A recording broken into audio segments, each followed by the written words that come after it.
주기도문 하시겠습니다. 하늘에 계신 우리 아버지여, 이름이 거룩히 여김을 받으시오며 나라의 마옵시며 뜻이 하늘에서 이룬 것 같이 땅에서도 이루어지이다.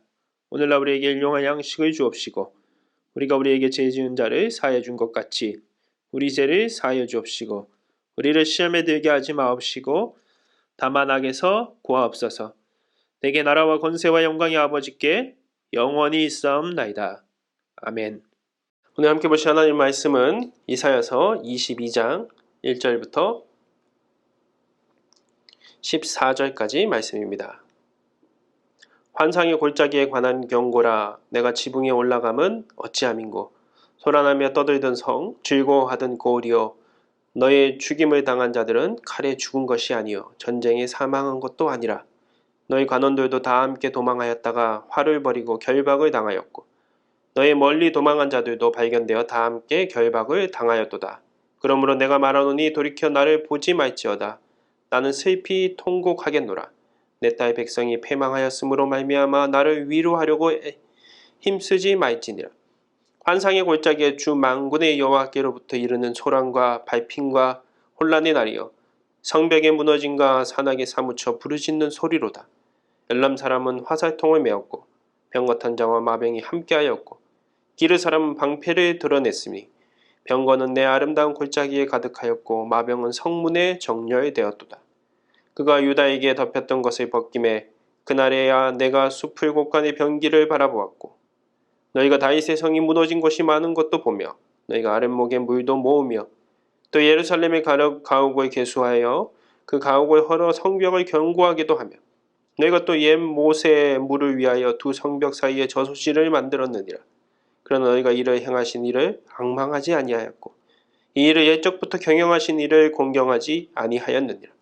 그날에 주 만군의 여호와께서 명령하사 통곡하며 애곡하며 머리털을 뜯으며 굵은 배를 따라 하셨거늘 띠라 하셨거늘 너희가 기뻐하며 즐거워하며 소를 죽이고 양을 잡아 고기를 먹고 포도주를 마시면서 내일 죽으리니 먹고 마시자 하는도다. 만군의 여호와께서 친히 내 귀에 들려 이르시되 진실로 이 제약은 너희가 죽기까지 용서하지 못하리라 하셨느니라. 주 만군의 여호와의 말씀이니라. 아멘. 오늘 말씀은 이사야 22장 1절부터 14절 말씀을 가지고 삶의 순서라는 제목으로 같이 은혜를 나누고자 합니다. 오늘은 환상의 골짜기에 관한 경고라 이렇게 시작하고 있습니다. 이 환상의 골짜기는 예루살렘을 상징하는 것이고 예루살렘은 결국은 남유다를 얘기하는 것이죠.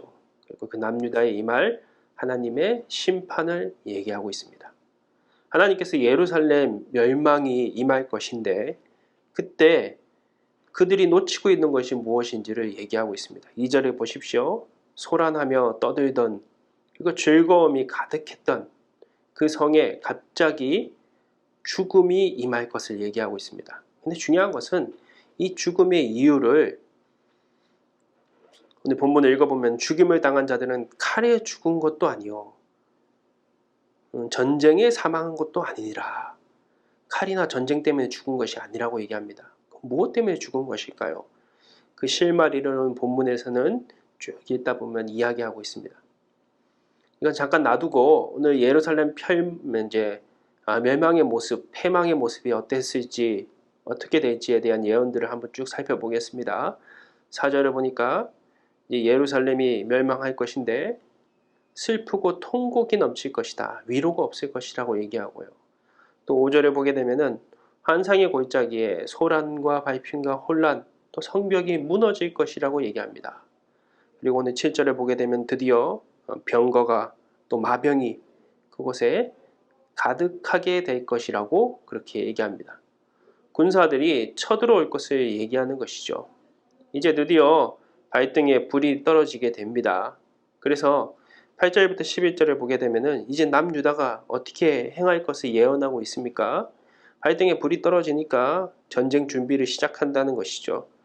병기를 바라보고 군사들을 모으고 성벽을 재건하고 또 전쟁에 대비하기 위해서 물도 준비하고 이런 것들을 하는데 미리미리 준비한 것이 아니라 이제 전쟁에 발등에 불이 떨어지니까 대비를 시작할 것이다. 그렇게 얘기합니다. 그런데 그들이 이런 대비는 시작하지만 가장 중요한 것은 하지 않았다 얘기합니다.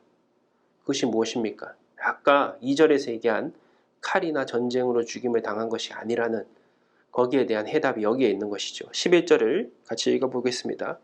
너희가 또 옛 못의 물을 위하여 두 성벽 사이에 저수지를 만들었느니라. 그러나 너희가 이를 행하신 이를 앙망하지 아니하였고 이 일을 옛적부터 경영하신 이를 공경하지 아니하였느니라. 무슨 말입니까? 너희가 하나님을 결국은 너희를 지켜주시고 인도하신 구원하신 그 하나님을 앙망하지 아니하고 옛적부터 너희를 인도하신 하나님을 공경하지 아니하였다. 너희가 전쟁 준비는 하실지 모르지만 진짜 중요한 하나님을 찾고 붙잡는 일들은 하지 않았다는 것을 얘기하는 것이죠. 그래서 결론은 무엇입니까? 칼이나 전쟁에 죽은 것이 아니라 그들이 하나님을 찾지 않았기 때문에 죽은 것이라는 것입니다. 성경은 얘기하죠. 전쟁은 하나님께 속한 것이다. 결국 하나님을 붙잡고 있는 자가 승리한다는 것입니다. 하나님이 진짜 이스라엘 백성들에게 원했던 것은 무엇입니까? 12절을 보십시오. 그날에 주 만군의 여호와께서 명령하사 통곡하며 애곡하며 머리털을 뜯으며 굵은 배를 띠라 하셨거든. 이것은 결국 이스라엘 사람들이 회개할 때, 자신의 죄를 깨우칠 때, 돌이킬 때 하는 모습들입니다. 바로 하나님은 이스라엘이 우상을 숭배하고 하나님을 멀리했던 것을 회개하고 돌이키기를 원하신 것이죠. 그러면 남유다를 심판하지 않으셨을 것입니다. 그런데 그들은 결국 어떻게 삽니까? 13절에 보십시오.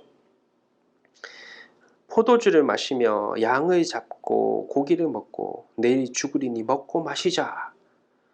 양을 잡아서 하나님 앞에 예배를 드려야 되는 것입니다. 포도주를 통해서 하나님 앞에 섬겨야 되는 것이죠. 근데 먹고 마시자고 합니다. 자포자기합니다. 그냥 이대로 살자.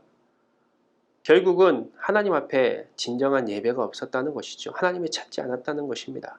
오늘 우리의 인생도 혹시 이렇게 살고 있지 않습니까? 하나님은 우리가 하나님을 다시 찾고 혹시라도 잘못된 길로 갔다면은 다시 회개하고 돌이키기를 원하시는데 이미 이렇게 된 몸 그냥 먹고 마시자. 어차피 나는 구원받을 존재가 아니다.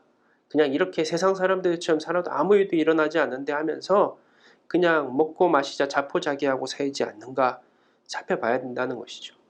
하나님은 이들에 대해서 이 죄악을 돌이키지 아니한 그들은 죽기까지 용서하지 못하리라. 14절 보니까 그렇게 말씀하십니다. 결국 예루살렘 멸망한 이유는 무엇입니까? 주변 나라가 강해서가 아닙니다. 국력이 약해서가 아닙니다. 물론 그것은 표면적인 이유이죠. 그러나 더 깊은 곳에 전쟁이나 칼이 아니라는 것이죠. 하나님을 잃어버렸기 때문이라는 것입니다. 근본적으로는 회개하고 돌이키지 않았기 때문입니다.